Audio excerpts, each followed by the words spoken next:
Here's one of the oldest pieces of pottery on planet Earth. It's a piece of slate from Egypt, first dynasty of United Egypt. It shows long-necked dragons. We make replicas of it if you want to get one for a prize for your bus route, for some to give out to the kid who does whatever, you know. They'll go crazy over this thing. Half-size replicas of the oldest piece of pottery on Earth. Why would they put long-necked dinosaurs on pottery 3,800 years ago? Here's two long-necked dinosaurs with a sheep in between their mouths. Here's a hippo tusk from the 12th century BC showing an animal with a long neck and a long tail. Here's a cylinder seal showing what appears to quite obviously be long-necked dinosaurs. The Bible talks about a fiery flying serpent in Isaiah 14. Wait a minute, a fiery flying serpent?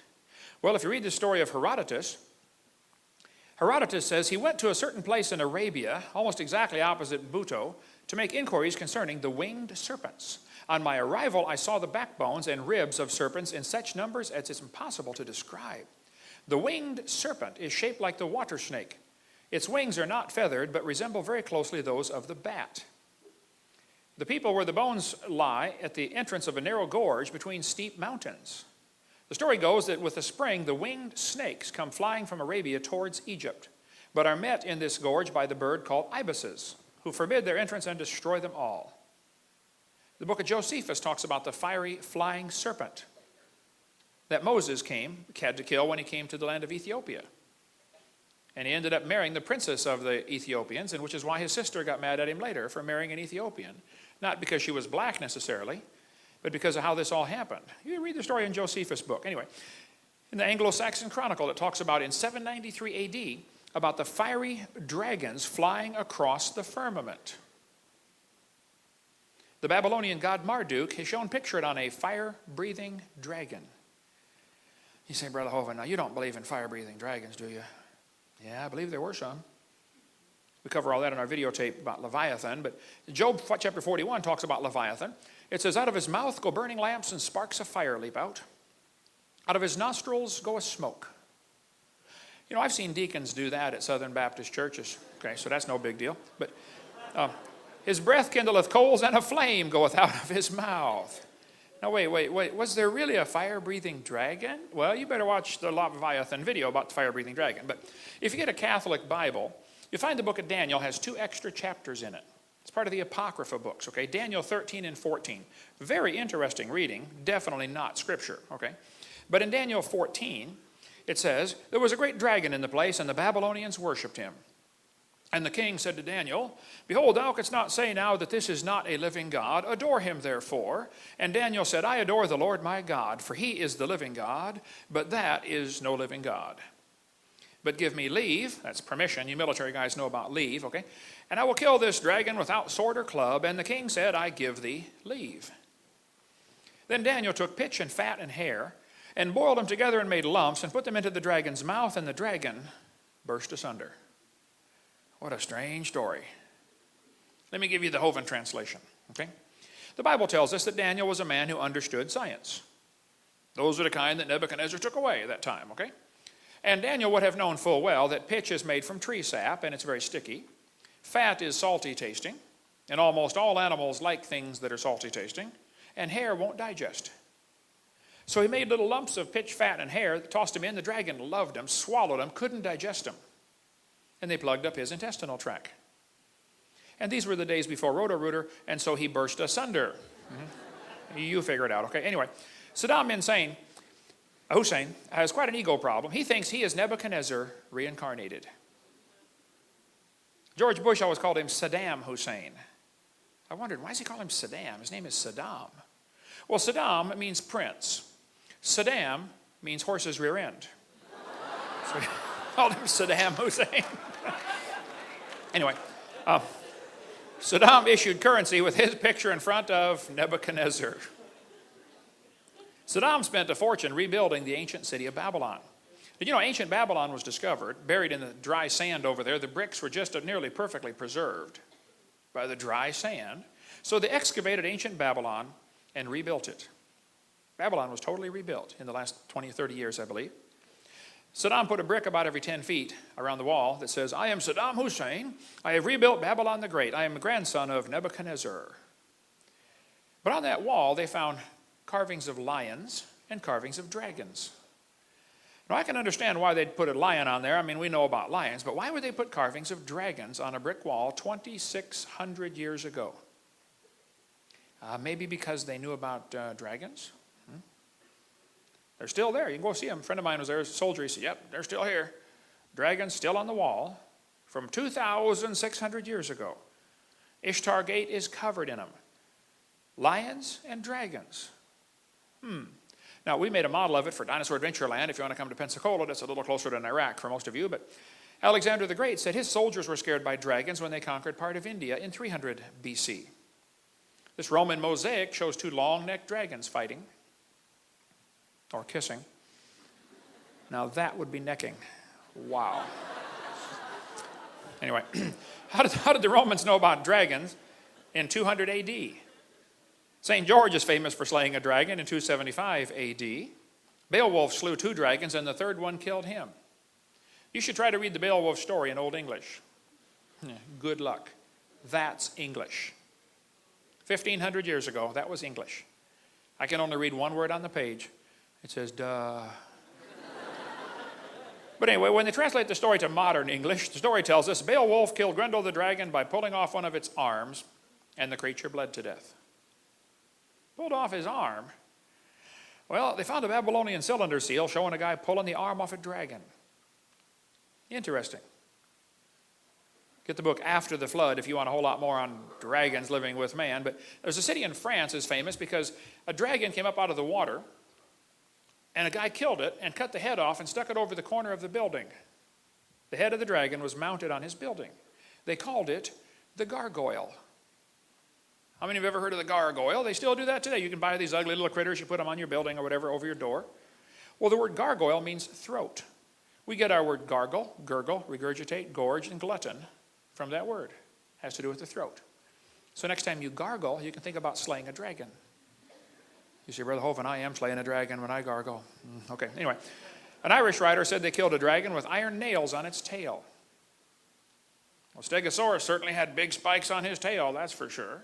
So did several other animals, but there's a Viking woodcut showing a dragon swallowing a guy. This is from the 11th century, 1,000 years ago, okay?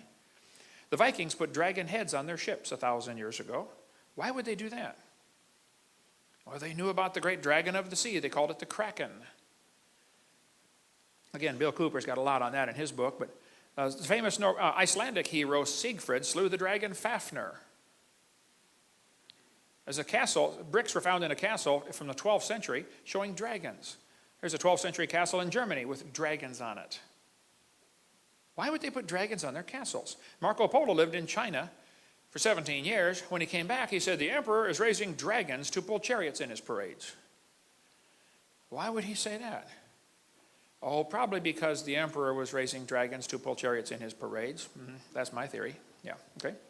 In 1611, they appointed the post of royal dragon feeder. Why do you need a royal dragon feeder? Let me guess, to feed the dragon. Yeah, right, okay. There's a 13th century castle with dragons on it. There's a grave from the 15th century showing, and carved in brass, 2 long-necked dinosaurs. 16th century castle has dragons on it. We've got 7 coins in our museum on loan. They're silver dollars from 1500s to 1600s, real silver dollars. All of them show somebody slaying a dragon. It was common 400 years ago. Everybody knew about slaying dragons. Of course, you got to slay the dragon. You know, that's just standard procedure.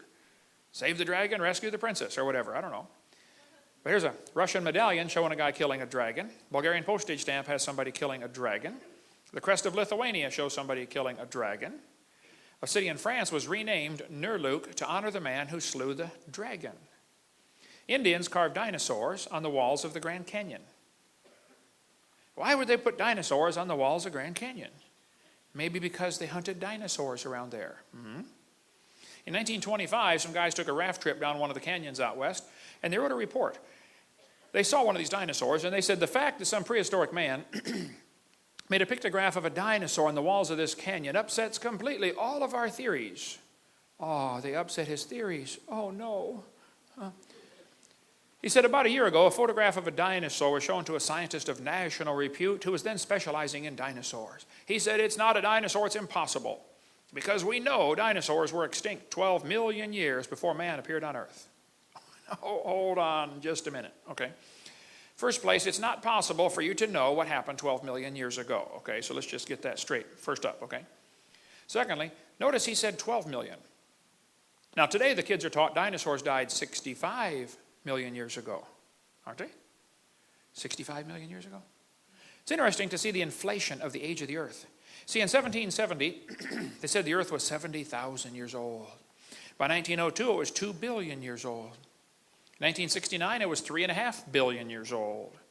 Today, it's 4.6. Did you know the Earth is getting older at the rate of 21 million years per year? That's 40 years per minute. Okay, it's aging rapidly, folks. Anyway, if you go to Blanding, Utah, you'll see carvings of dinosaurs on the cliff there. Apparently, they knew about dinosaurs in Utah. The Indians knew about them. They killed them, apparently. This is a cave painting in Australia showing a guy running away from what appears to be a dinosaur. I can't pronounce the name of this place in Canada, Mishapa something or other here, but it looks like these Indians have painted something on the cliff there that appears to be like a dinosaur with a dermal frill ridged on its back. This is a painting from Australia. These guys are all dancing around what quite obviously looks like a dinosaur. Apparently they're upset because it ate their friend. Okay, there's the friend inside. You know, give him back, please, right now. Anyway, this guy says nobody's ever seen a dinosaur. Well, why did they put them on their cave paintings? Why did they put them on ancient pottery? Why do we see so many legends of dragons if nobody's ever seen one? Down in Peru, they've got the driest desert in the world. It's only rained twice in 400 years, is my understanding. When the Spanish came across there in 1500s, they found white lines on the desert. They were obviously man-made. Somebody piled up the rocks. There's a pile of white rocks that goes sometimes for miles, straight as an arrow. These today are called the Nazca lines. How many of you have ever heard of the Nazca images? They got all these images down there and down in Peru. You can study that if you'd like. But strange, these images are interesting. But one of them shows a spider which has no eyes and one leg is longer than the rest. And for centuries, everybody thought, well, these were poor, ignorant, stupid people. You know, they forgot to put the eyes on, and they made the one leg longer on accident. Recently, there was a spider discovered in the Amazon jungle 1,000 miles away. It only lives in caves. It is extremely rare. It's supposed to be one of the rarest spiders on Earth. It's 1/8 of an inch long, little tiny spider, lives 1,000 miles away in the dark, in the caves. The spider has no eyes. And during mating season, that one particular leg grows longer, and it exchanges DNA off the tip of that leg for 15 seconds. How did they know that in Peru, 1,000 miles away? Maybe they weren't so stupid after all. Anyway, in 1535, the Spanish conquistadors came through that area, and they found stones with strange animals on them. They sent some back to the King of Spain and said, what on earth are these animals carved on these rocks? The king said, I have no clue. Today they're called the Ica burial stones from Ica, Peru. Dennis Swift is probably the world's expert on those. He's one of my good friends from Portland, Oregon. He did a great session at our boot camp in 2005, our creation boot camp we have in Pensacola, Florida. And we've got his DVDs of him speaking on the Ica stones. Oh, it's incredible. You can still get those on our website. But these stones show dinosaurs on them. The Nazca burial stones from about the time of Christ, plus or minus a few hundred years. Some of them show brain surgery. They find brain surgery instruments, hardened copper, tempered copper instruments for cutting into people's heads, apparently. Some of them show heart surgery, limb reattachment, steam engine. One of them showed what looks like a steam engine.